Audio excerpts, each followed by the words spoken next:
Welcome to the CCFR Radio Podcast, your source for news, updates, and stories from the CCFR.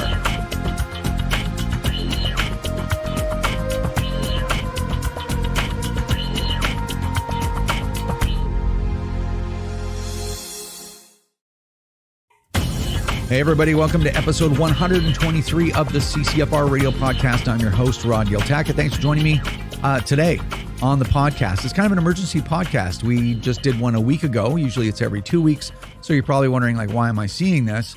And so it's a combination of two things. I have two really important pieces of breaking news that I want to share with you. You should know it now. And I may or may not be available next Thursday to do the podcast. So you might end up seeing one the following Monday or something. So those are the two reasons I'm doing it now. And I'm also flying solo today. No Tracy Wilson, she's on tour in Eastern Canada. And I think she attended the IPSC Nationals in Nova Scotia. So pretty awesome. But she's, just running her feet off. So, I'm going to have to hold down the fort myself. Anyway, before we get started, I want to thank our sponsors. Vortex, the force of optics. So thanks to our friends over at Vortex Canada for continuing to support the podcast. We really appreciate that. You can check out all their great stuff at vortexcanada.net. That's vortexcanada.net. Also, our great friends over at the Saskatchewan Rivers chapter of Safari Club International. They do a lot of great work over there, and that includes supporting the CCFR, and they've been really, really great to us. If you want to check out all the great work they do, you can find them at saskriversSCI.com. That's saskriversSCI.com. And our new sponsors, CTOMS. CTOMS Academy provides life-saving training in trauma care and human performance. It's perfect for outdoor enthusiasts, hunters, shooters, anyone wanting to be prepared for emergencies. You can check them out at ctomsinc.com. That's ctomsinc.com. And finally, our great friends over at North Pro Sports in Saskatoon, Saskatchewan. You can find firearms, ammunition, archery, cold weather gear, you name it, you'll find it there. Check them out at northprosports.com. That's northprosports.com. Okay, we're back. So, first piece of breaking news regarding the scandal, the accusation of political interference in the investigation for the mass casualty event in Nova Scotia in 2020, the one that led to the gun ban. So where we are right now is we uploaded a 26-minute video that's probably sitting in the timeline on YouTube just before this one.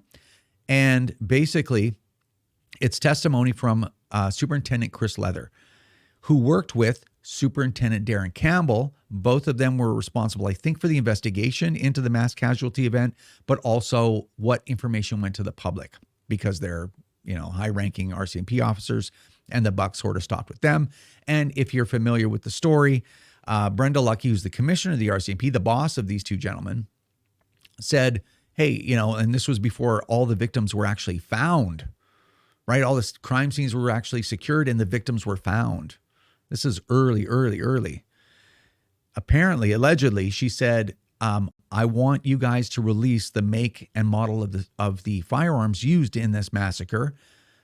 And I'm paraphrasing because the liberals are rolling out new gun control. And if you think about it, it's cold, calculating, diabolical behavior.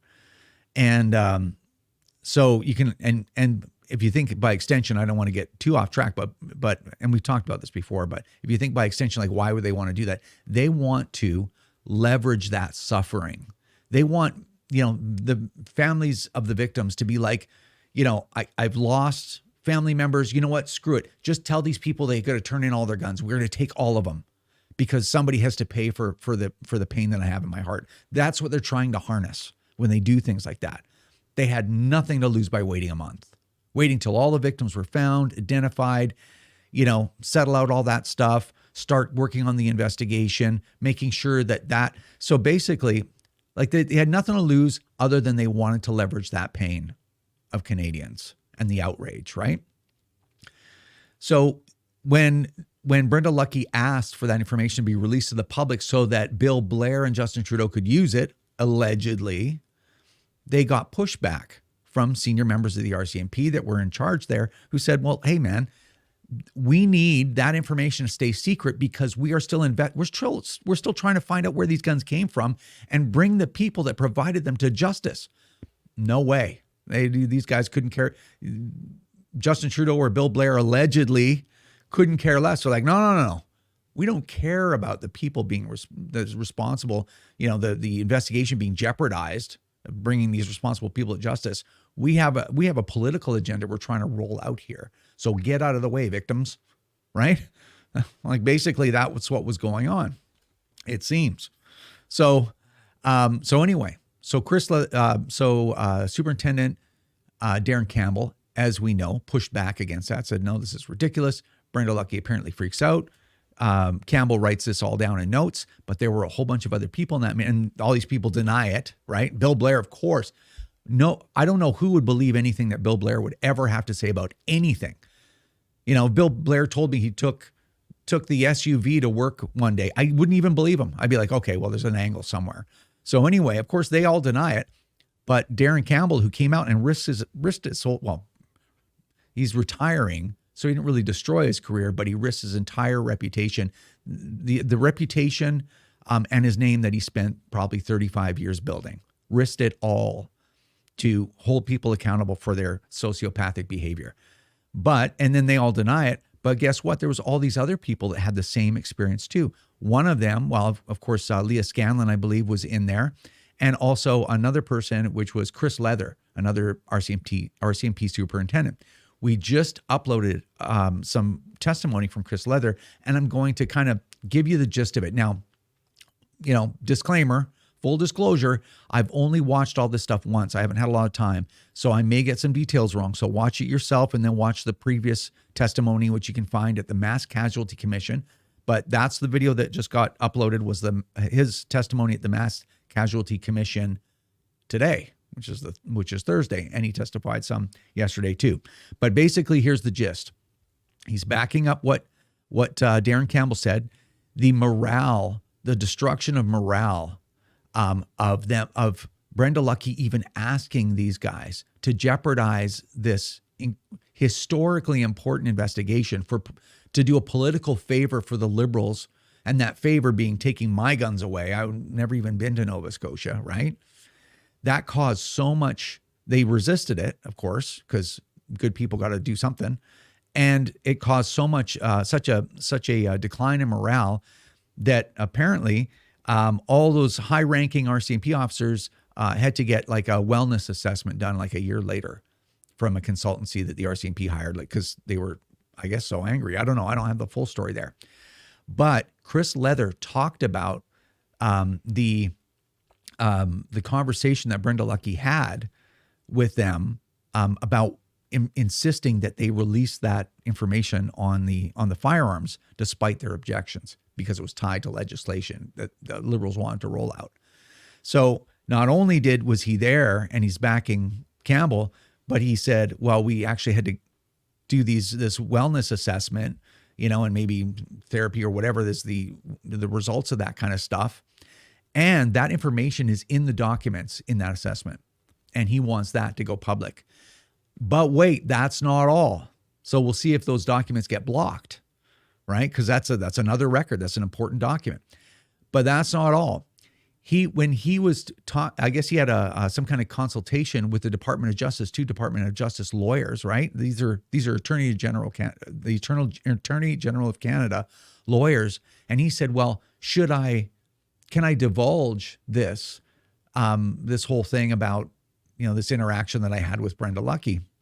And they told him, "Do not say anything if anyone doesn't specifically ask you about it. Don't bring it up." That's what they advised him. The Attorney General's lawyers, right? The government's lawyers said, you don't want to bring that up. Well, he wasn't asked about it yesterday. So he came back and he's like, this has to come to light because for some reason, the commission lawyer isn't asking me about it.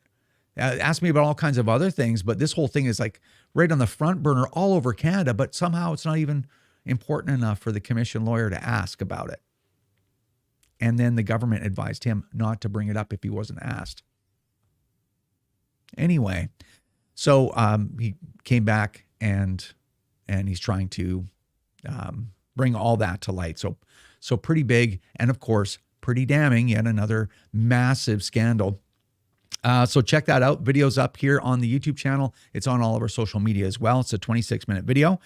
Speaking of testimony, there was the SECU meetings with Bill Blair and with Brenda Lucki. And what, as I promised, a couple of days late, because there was a lot of information to go through, our social media manager, Brandon, was able to get all of the footage from SECU and condense it down to 2 hours. So at least you have the most important testimony from those people. So it was uploaded to our social media channels as well. You can check that out as well. And then save yourself, I don't know, whatever, 6 hours of other time. I don't know.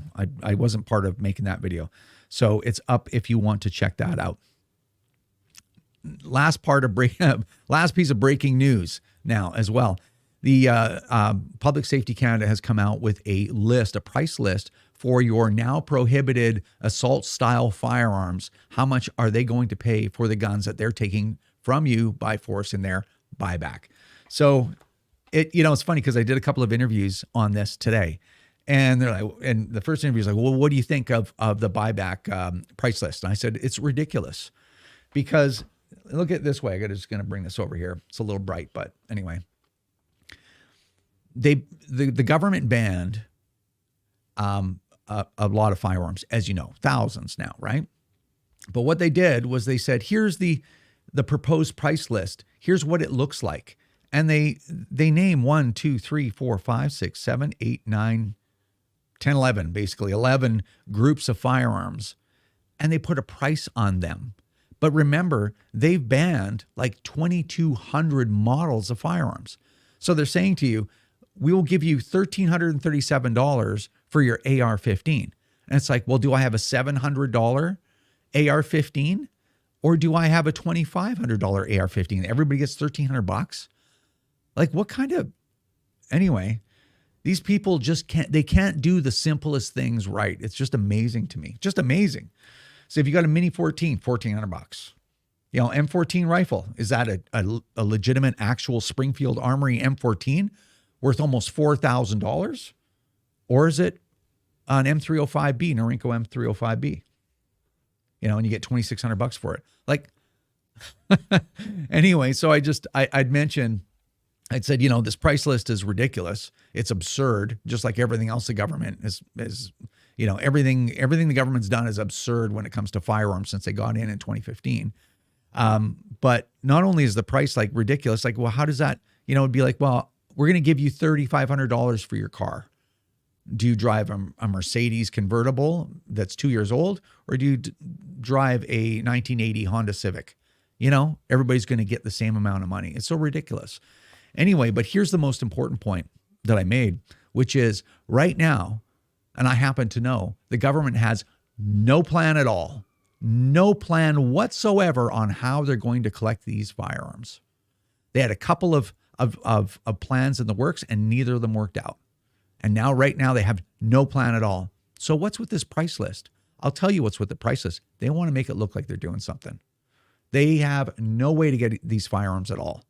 So I don't know, and if I'm right, and that's all only speculation, right? To be honest, then here they are doing something, throwing people around again, just for political purposes, to make it look like they're doing something, especially if they're thinking of calling an election soon. So they're taking the affairs of the government and doing things like this for the appearance of doing something, so they can stay in power. I guess this is where we are, and I don't want it to be too dark. Anyway, I shouldn't dwell on it, but yeah. So anyway, I'll put a link in the description box below to Public Safety Canada. You can have a look at their little write-up, their ridiculous, meaningless write-up, and their stupid price list that doesn't mean anything to anybody that actually owns any of these guns. So, but yeah, so that's I guess they're trying to push the ball forward a little bit, but that's what they have. So I guess the upside is, because they have no plan on how they're going to actually get these firearms, we could be looking at a little bit of an extended period, a bit of a reprieve from actually losing these guns. We can't use them, I get it, but we still have them, at least for now. So that's that. And then I think that's, I'll mention one more thing. And I'm going to be vague about it, and I'm going to talk more about it later. But the MCC, the Mass Casualty Commission, it started out pretty good, and I always give people the benefit of the doubt because there's nothing worse than you trying to change direction, trying to do something the right way, and everybody's like, "Wow, yeah, you screwed up last time." It's just, why would I ever believe you? And especially when you're trying to be genuine. So when this whole thing started, I was like, you know what? I'm not going to say anything about the process or anything. I'm going to let this thing play out, and I'm not going to criticize it. But wow, if you've been paying any attention to some of the testimony or some of the discourse in the Mass Casualty Commission and how they're conducting it, you are just inundated with material, like piles and piles and piles of stuff. And the firearm experts, they're bringing them in from other parts of the world. Yet the NFA and the CCFR were in a coalition. We pushed forward like Kaylin Langman that did an actual peer-reviewed study on mass shootings in Canada and firearm-related violence in Canada. Nope, they're like, we don't need to hear from Dr. Langman. He's not relevant in these things. Yet they have, some other characters. I'm not going to get into names or whatever, but if you're curious about that, go to the Mass Casualty Commission website, look around at the firearm-related stuff, and just see the reports that they're commissioning, that they're paying for. So anyway, just it's going off the rails a little bit. And I know I'm starting to realize why a lot of the victims' families, and I've talked to some of them myself, I'm in contact with some of them myself, and they're like, we have no faith in this process at all. It's supposed to be a public inquiry, supposed to just get, straight up, get down to the root of the problem. What happened here? And it's just turning into a circus. And it's that doesn't pay respect to the victims' families at all. But anyway, so it's kind of flying off the rails. I'll have more on that later as I, if I can pull together some examples, but that's a little bit unfortunate. All right. Last thing I'm going to say is time is going to run out soon in a couple of weeks for the Ultimate Choice 2022 contest. Go to firearmrights.ca. If you donate $25, $25 increments or just $25, you get a free entry into the contest. And it's for massive shopping sprees, right? A $10,000 shopping spree, 2 $5,000 ones, and another 5 $1,000 shopping sprees. And of course, that the donations go to keep the CCFR rolling. We've got a lot of projects this year. As I said in the previous podcast, maybe when I do the next one, I can start tipping our hand a little bit. You can see some of the stuff that we plan to do this year. It's gonna be another very busy year. So anyway, thanks so much for all your support. And that's it for now. I told you it was going to be a short one. Take care, and we'll see you in a week or two.